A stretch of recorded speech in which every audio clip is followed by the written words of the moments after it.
Let's say yes. All right, thank you, my man. Oh, Timothy, you are here again. Nice. We had a good discussion last week, so thank you. Along Jeddah, yes. Bakari, if you can also type yes, I think everybody can hear me now. So we are live on Facebook, we are live on Instagram and YouTube. So we had a good section yesterday. I usually host a monthly meetup event in Houston, majorly for real investors, people that really want to invest in real estate or people investing in real estate. So it's just an opportunity to gather, together and share our struggle, or maybe also share our success, or help one another to move to the next level, or not to get stuck. Just get help and move forward. That's what the the meeting is all about. So we had a good time yesterday. Massive turnout. People were so they even don't want the meeting to end, but we had to go home. So again, I'll be taking questions today. So if you have any real estate questions, this is what it's all about. Just type them in the comments. I'll be able to read it and I will answer your question. So yeah, let's go. So who wanna go first? Fatai, um, Murphy, Bakari, Timothy. If you have any question, just drop them here. I want to do my best to answer them. Or if you also have any concern, anything real estate related, I don't know about stocks, I don't know about cryptocurrency. So let's keep it real estate related, and I'll do my best to help. So I'm flipping my eyes on three screens. So if you see me moving, I'm looking at Instagram, Facebook, and YouTube. So all right. So let's go. What is your questions? What is Oh, number one, I like that. Is HELOC a good idea? So for asking, is HELOC a good idea? For those that don't understand what HELOC mean, HELOC is an abbreviation for Home Equity Line of Credit. HELOC is a very, very good idea, but it's more of a credit card. The moment you draw that money, then for every day that you draw the money, you have to pay interest on that.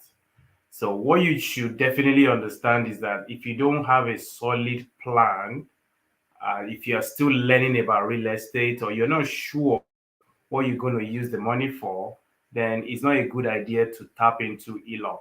So, again, HELOC means home equity line of credit. So, if you let's say you have a house, your house worth market value is $300,000, but you only have $100,000 loan balance on that property, that means you have $200,000 of equity in that property.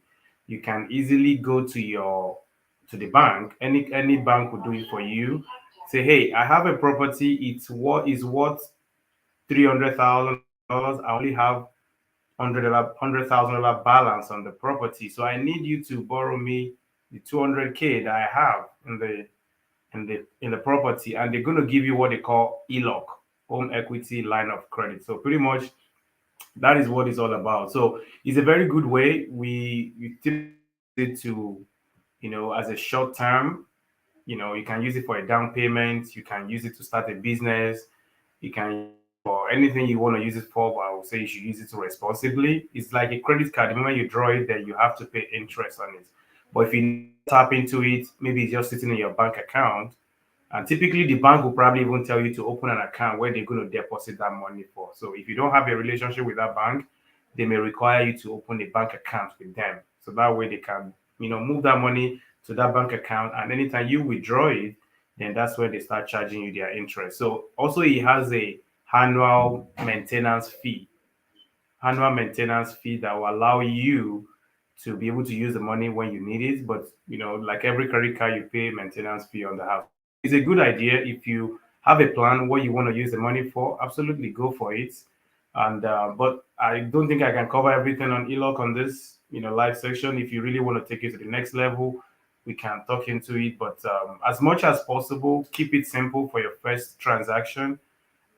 If you can just do a simple 3.5% FHA loan, that might be a very easy way to start before you start getting into the complicated or advanced strategies. So I know we discussed it yesterday.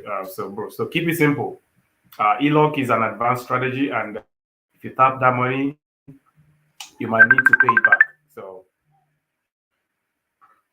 can you guys still hear me? If you can say yes, if you can hear me, just say yes. I just want to make sure. So, type yes, yes, yes if you can hear me.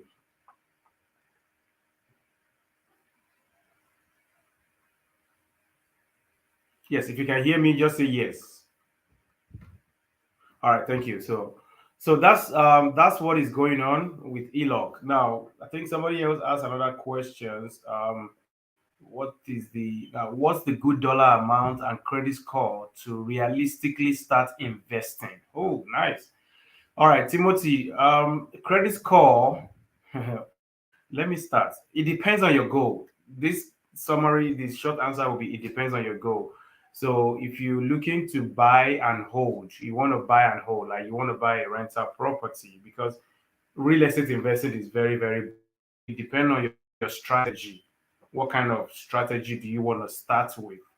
So if let's use buy and hold, which is the real investment here. So if you are buying and holding a property, typically you will need a credit score of 620 and above. And dollar amount depend on the quality of the property you want to go after. In the Houston area here, you can definitely start with a condo. They are not the best idea, but they are probably the cheapest one. Condos, condominium, townhouses, $80,000, $70,000. You're going to buy a decent condo and put a tenant in it, and you are now an investor, right?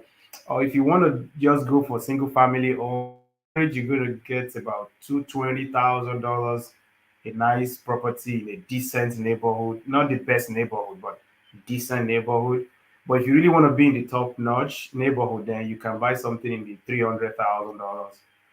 So that's the price dollar amount, depending on where you want to start from. So people also will start with wholesaling properties, being an entrepreneur, but real estate investing, if you're wholesaling, you're not really an investor, you're pretty much an entrepreneur. So, but real investing means you're buying and holding property for the appreciation that will come, after a couple of years. So, $80,000, you can start 620 credit score and above. You can do something and you go from there. So, I hope that helps. If you have a follow up questions, make sure to drop it here. So, um, do you invest? Wow, no, I get to hear about this all the time. No, I don't invest in any other state apart from Texas at this time. And specifically, I would say Houston area. I live in Houston, and I like to, invest anywhere within 1 hour drive from where I live. I keep it simple because Houston is very, very big. I've not even captured, Houston, not to talk of going to another city outside Houston, you know, not to talk of now going outside the states. So I don't invest out of states, but I do have connections out of outside Texas, because I mean, rock star no rock stars, right? If you're doing good, you know your stuff. It's very easy to connect with other people that are also crushing it. So if is Murphy, if you don't mind, why do you ask? Where are you? What are you trying to get out of that? Are you trying to get help? Maybe you are in Atlanta or you are in Minnesota. You need help with somebody there. I might be able to find you help. So let me know the motive behind your question. So, but I don't personally. I just focus in the Houston area. So now drop your question here, Murphy. Let me know why you asked that. What are you trying to get out of that? So now, Fatai, are you clear with the ELOC thing? You know how it works? If you have a follow-up question, or maybe there's something you're still confused about ELOC, please always you can ask the follow questions. So it's not a one-time thing. So now Timothy is asking a follow-up question. He said, I know you said it's a bad idea for bad neighborhood, but I had a third word and fifth word is going to boom. Nice. I think you've been doing some research, which is good. I'm happy. I'm impressed that from our last discussion, you've been able to do something. At least you've done some research. Yes, third word, fifth word. I probably will favor third word more than fifth word. Third word, I've seen a lot of gentrification. We call it gentrification.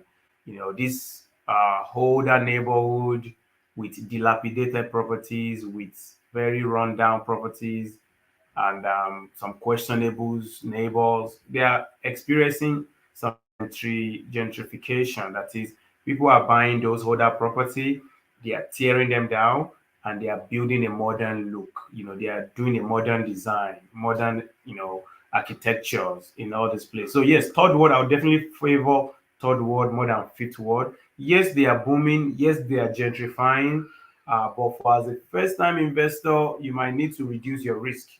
So, except you can buy it at a very, very huge discount. And when I say huge discount, I'm talking about 70% of the after repair value, or below. Then you can be able to pull it through. But if you want to keep it simple, then buy something that's already been fixed up for your first transaction.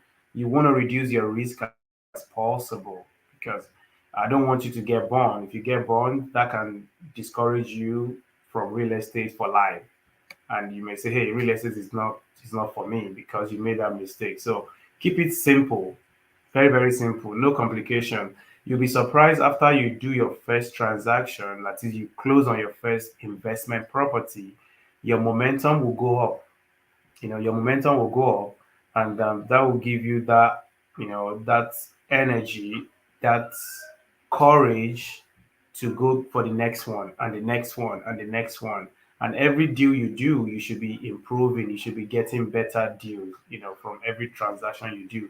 But your first one is just for you to test that, hey, yeah, the model works, and once you be able to confirm that it works, then what is stopping you? Go get the next one and the next one. So yep, that is it on that one. Let me know if you guys have the third world. So if you thinking about third world, yes, I support third world, but again, they are now being they're getting expensive now because the growth are coming, they are coming fast. Fifth world is possible, but third world has definitely developed more than fifth world. So, but if you know what you're doing now, or you have that support, like when I say support, I mean somebody that is more experienced than you, that can show you the rope, then absolutely go for fifth word. But I'll probably favor third word more than fifth word. So, all right. Fatah is asking, can you find, let's see, your question says what? Can you find a FHA with 1 year? Can you get a FHA with 1 year tax return? Hmm, that's interesting. So if you have 1 year tax return, you want to know if you can get FHA. Typically, lenders will want to see your 2 years tax return.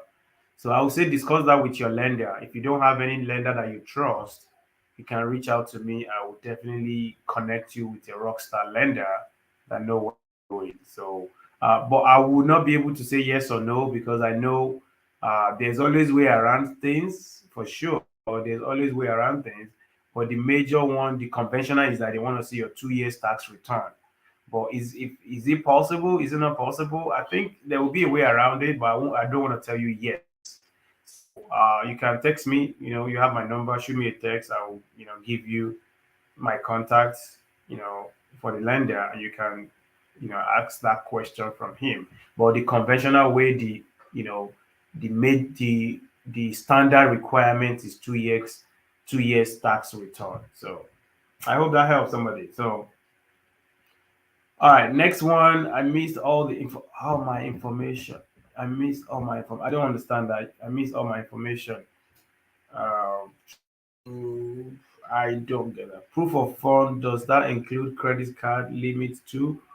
If you have some, it depends on how you're doing. I've used credit card to qualify for, well, I think sorry, not proof of fund. That was for a cash reserve. So if you are flipping houses, right, and you're using hard money, so hard money are like people that have their money sitting somewhere and they want to borrow it to you to do that deal. And once you finish the renovation, then you refinance, you pay them off.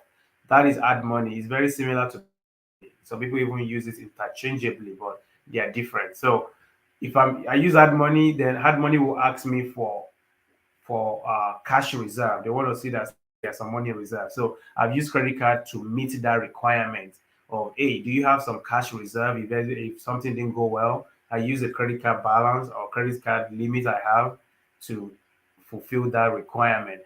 But as a proof of fund,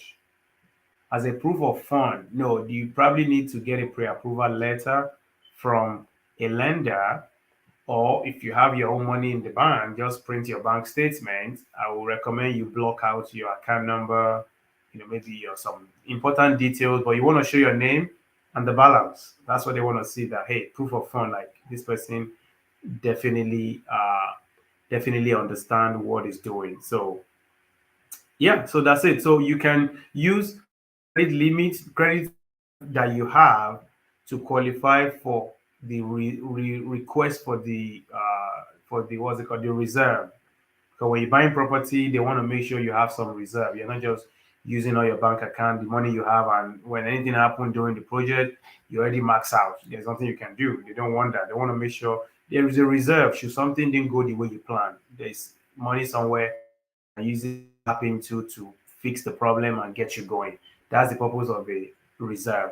But for proof of fund, they just want to see that, can you even qualify for loan to buy this property, or do you even have the money to buy this property before you start wasting people's time? That's why they always ask for proof of fund. So now Fatah is saying that his network went off and he missed the information about 1 year tax return. Yes, I will say it again. Typically, when you're borrowing money, you're applying for mortgage, you want to see your 2 years tax return. So if you don't have a 2 years tax return, if you have only 1 year, there for FHA loan, now it's specific, it's saying for FHA.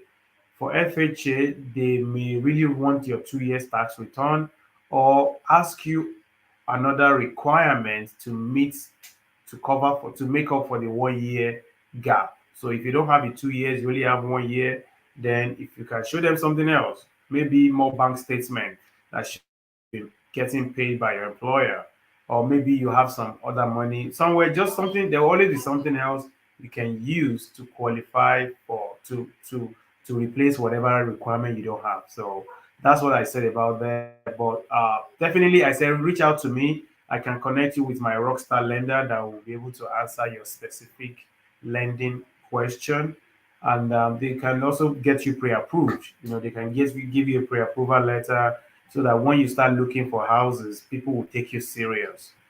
People will not take you, or a good realtor will not take you serious if you don't have a pre-approval letter, except you are really, really working on it and that person is convinced that you're working on it.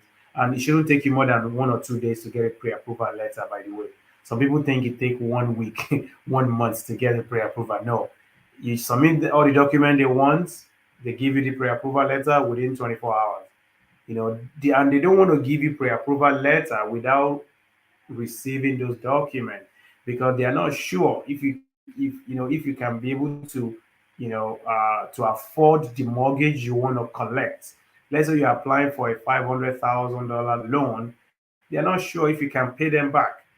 So they're not going to give you a pre-approval letter. That's why they want you to submit those documents. They see your pay stub, your bank statement, 2 years tax return, your driver's license, any liability you have. After they do all that, then they determine that, yes, based on what you have left, let's say you're making $20,000 in a month and your liability is $10,000. So you have $10,000 left.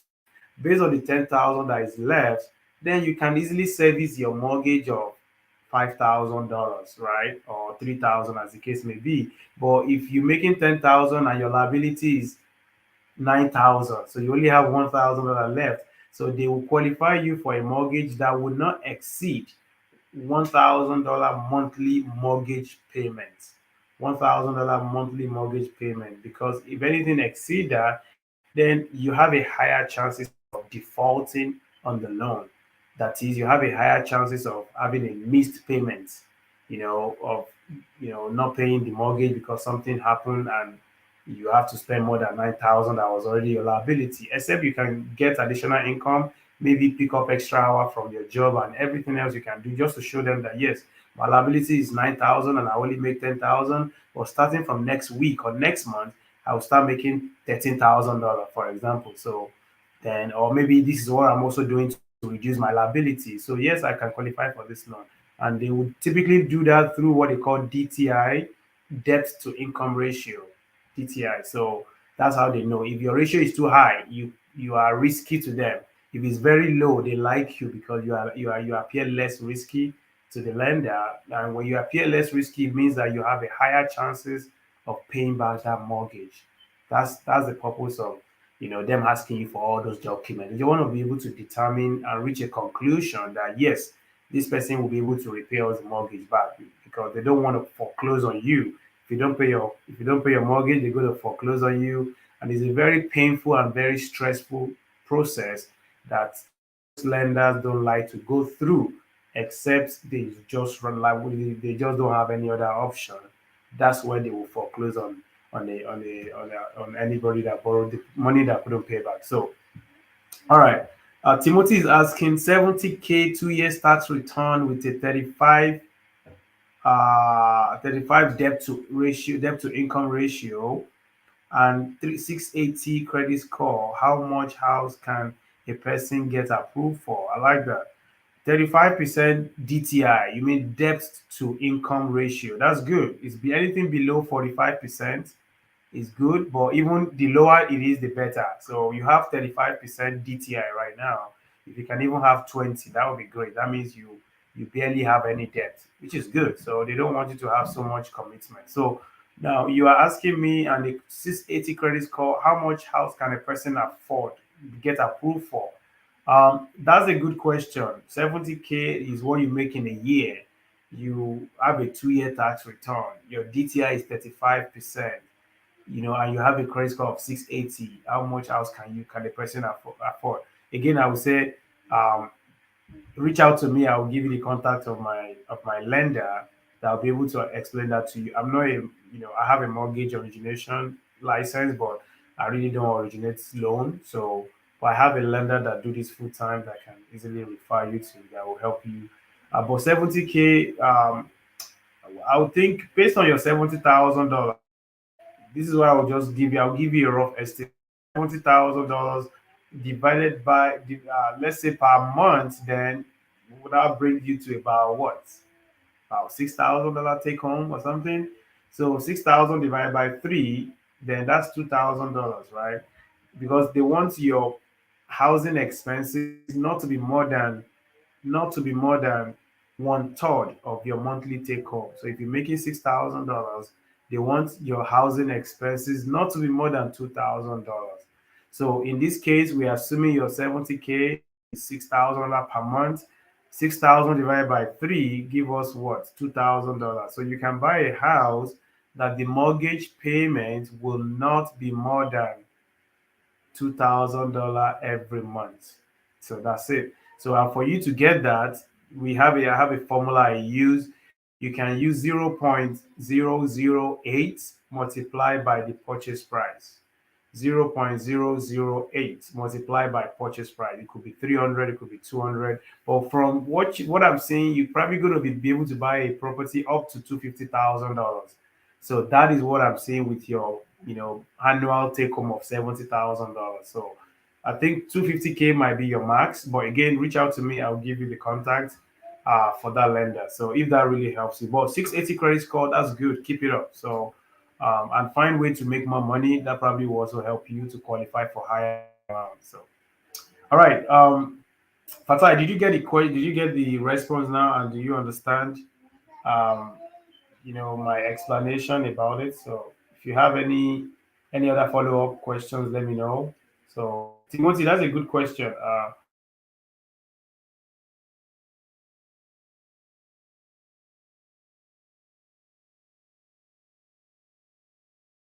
Timothy keep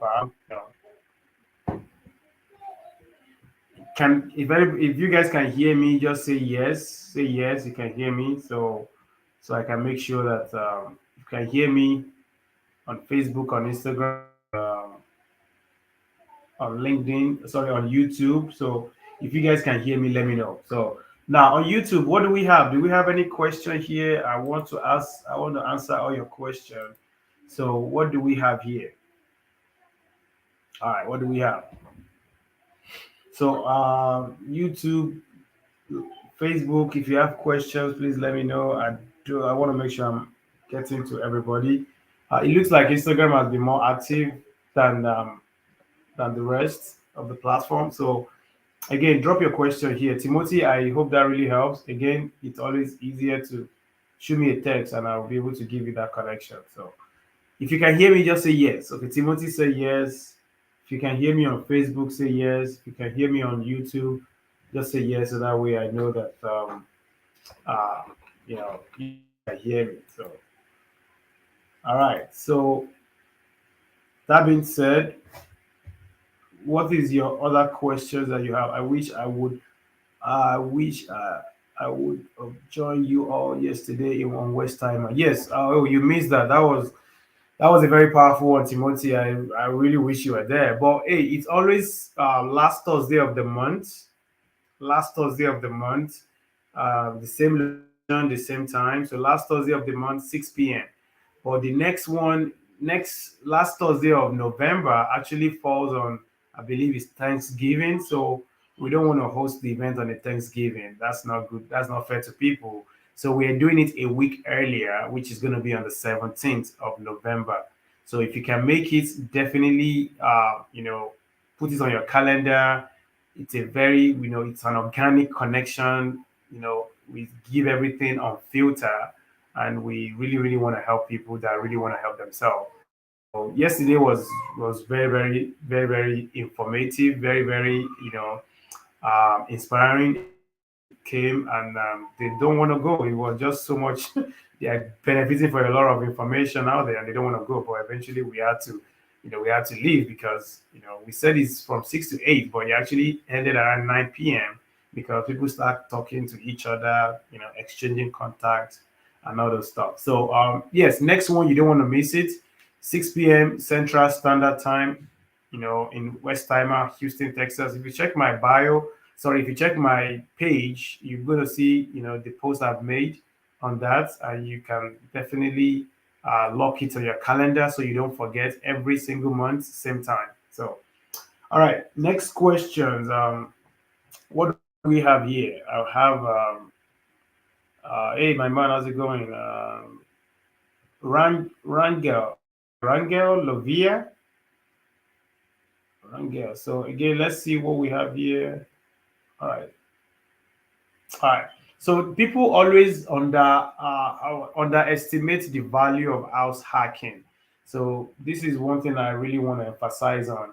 So when you're just getting started, you don't get it complicated, right? House hacking, 3% down payment or 3.5% down payment, 5% down payment. I believe they are really, really huge blessings for anyone that really want to buy real estate for as little as possible out of pocket. So this is something everybody should even be doing every year if you can do it, if your situation allow you to buying one property using the FHA down payment or 3.5% down payment every single year. If you can do that, that will be the best for you. But if you cannot, you can still 5% down payment, and when you move out, you might need to, have some good equity before you can move out. It's kind of difficult to do it every year, but if you're buying the property, at a huge discount, so when you're moving out, you have enough equity in the property to allow you to refinance out of the FHA because you can't have more than one FHA or one VA or USDA, all these government loan, you can't have more than one of them at a time. But you can always refinance the one you use so you can qualify for another one and another one and another one. But you do have to always, refinance out of that FHA or out of that VA loan first before you have the eligibility to do it again. So that's one thing people should realize. But you don't need to get it complicated. If you don't have a house yet, just buy a house with a 3.5% FHA loan. We even discussed about house hacking. We discussed about renting by the room. You can live in the master bedroom, rent out the other three rooms. Let's say you're buying a four-bedroom house, you live in the master, rent out the other three, and make income from those your tenant. So that's a good way to do about it. But people always get it complicated when they want to fix and flip when they don't even have a house of their own yet. So I'm a believer of save money before you try to make money. A very huge way to save money in real estate is to buy your primary residence so you can stop renting, stop paying somebody's rent, stop making somebody else's rich.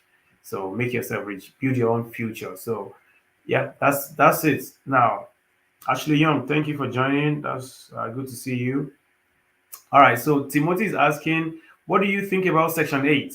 My goal is to maybe get a Section 8 property in Third Ward, but I'm still learning and getting my finances and situation better at the same time. Yes, Section 8 is a great program. It's a lot of people call it a recession-proof investing, recession-proof, recession-proof investing. So Timothy is also saying that he's a and oh yeah, and travel nurse too. I see there is a lot of government program I'm looking into. Yes, there's a lot of government program out there. Section 8 is just one of them, and there are other ones too. There's even NACA that allow people to pretty much, if you're renting for 1,200, they will allow you to go and buy a house that the mortgage will be 1,200. So you're pretty much just stop renting and just move into a house of your own, while the monthly rent that you were paying to your previous landlord will be the same as the monthly mortgage for your house you just purchased. So it's just a way to encourage people to to become a homeowner. So I want to make sure people are hearing me, because sometimes the connection can be crappy. So if you're still hearing me, just say yes. Say type yes in the comments. So yeah, but Section 8 is a good program. It's a recession proof real estate investing, because the government will always pay your rent. You may not get the top dollar for the property, but at least you'll be getting about 97, 98%. You know, what is market value, what other landlord are getting. Uh, Again, I want to make sure you guys are hearing me. If you can hear me, just say yes. Type yes in the comments. So please do that. I want to make sure I'm not, you know. All right, Timothy, can you type yes? Yes. Can you hear me? Okay, thank you. So, so that being said, Section 8 is a very good program if you are comfortable with it. Some people have opinion about Section 8. Some people believe that Section 8 tenants are not good people. They're going to damage your house. They're going to smoke in the house. They're going to trash your house. That's not true. It's just that person's character. If anybody that has a negative experience with Section 8, is not the Section 8 program or the entirety of the Section 8 tenant. Is just that individual that you put in your house that doesn't have that good character. So, and you should definitely be screening a Section 8 tenant just the way you're going to screen a regular tenant that's going to be paying their own rent, right? That's the same way you should be screening Section 8 tenants. So I would probably say nothing less than 650 credit score.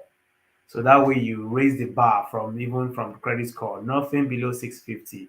When you do that, you'll be seeing that automatically you're gonna weed out those people that will give you that will give you problem potentially in the future when you put them in your house. So 650 is gonna weed them out. And now you're talking about tier one section 8 voucher holders. When you do that, you'll be surprised that your life will be much more easier, and you're going to have a better landlord experience, better tenant experience, and overall better investing experience for you. So definitely raise the bar on the credit score. Don't expect too much from them on the income side, because that's why they qualify for Section 8 in the first place. If they make a lot of money, they will not be on Section 8 voucher. They will not qualify. And the eligibility even renew every 6 months or every 1 year or so. They want to check if they are still making that low money. Once they start making more money than what they reported in the first time, then they will fall out of Section 8. When they fall out, then they're no longer Section 8 tenant. Of course, you can continue to keep them in your house and convert them to a regular tenant if they are good people. But if they will not be able to afford the rent with their new situation, then you might have to let them go once the lease expires. But overall, Section 8 is a good program. I'm looking into it myself. I'm thinking about maybe before the end of the year or sometime next year, I'm going to be acquiring some properties, and that will be specifically renting to Section 8. So it's a program I believe in. I like the way it's, recession proof. If that person lose their job, the government will still pay my rent. They will still pay. Compared to if I rent to somebody that because of the economy, something happened, they lost their job, they have a sick son, a sick daughter in the hospital, they can't put in all the hours on their job. Now they're not making more money, then that will affect them from paying my rent. And when that happens, then that might affect my own ability to service my debt. That is, ability to pay my mortgage. So that might happen, and I don't want that. So as we grow, we have to be watching, take, put an eye on how healthy is your portfolio. If you have a lot of Section 8, it might not also be a good idea. If you have a lot of regular tenants, like, that pay their rent on their own, might also not be a good idea, bad idea. But you do have to find a way to balance it, so that way if something happened, then you're still good. So yeah, go for it, my man. I would think that. But again, now you do have to be careful. You mentioned that you want to buy in third world, so make sure your property is good, because if you don't have a good property, you will not attract good tenants. If you don't have a good product, you will not attract good customer or good clients. So you need to have a good product that everybody wants. Then you can now set your standard. You can put your rules, and anybody that truly, truly want that house will jump the hook, to meet your requirements. So I think that will be all. So if you guys have any other questions I didn't cover here, feel free to reach out to me. So on Facebook, Mike, Michael Lumpkin. See you. So again, if you have any specific questions I didn't cover here, reach out to me. I'm always, accessible. I'm always ready to, help as much as I can. So all right. So Timothy said, great information. Thanks. I can't wait to connect when I'm ready. Yes. Keep improving your finances. I like that part. And keep educating yourself. There's a lot of strategies in real estate. You don't have to do it all, because this is a mistake I see newbies make all the time. They're jumping in, they want to capture the world the first day. It doesn't work that way. You have to crawl before you walk, and you have to walk before you start running. So they want to run from day one. It doesn't work that way. Take it easy, one step at a time. Just don't be stagnant. Keep moving and keep educating yourself. There is no substitute to education. But at some point, once you're done educating yourself, which I think should not be more than 3 months, then you need to pull the trigger on something and buy a property. That's the real experience. That's where you have that's everything to full circle for you. If you're just learning, never do anything, then you have you to full circle, and you can't really call yourself a real estate investor if you don't have any single property. So all right, I hope this is very helpful. Again, it's always 7 p.m. Central Standard Time here in Houston, Texas. So try to every Friday. It's 7 p.m. Central Standard Time. Put it on your calendar, and that's it. If there's no any other questions, I will have to end the live section. Thank you all for joining me again, and I will see you next week. Thank you. Bye bye.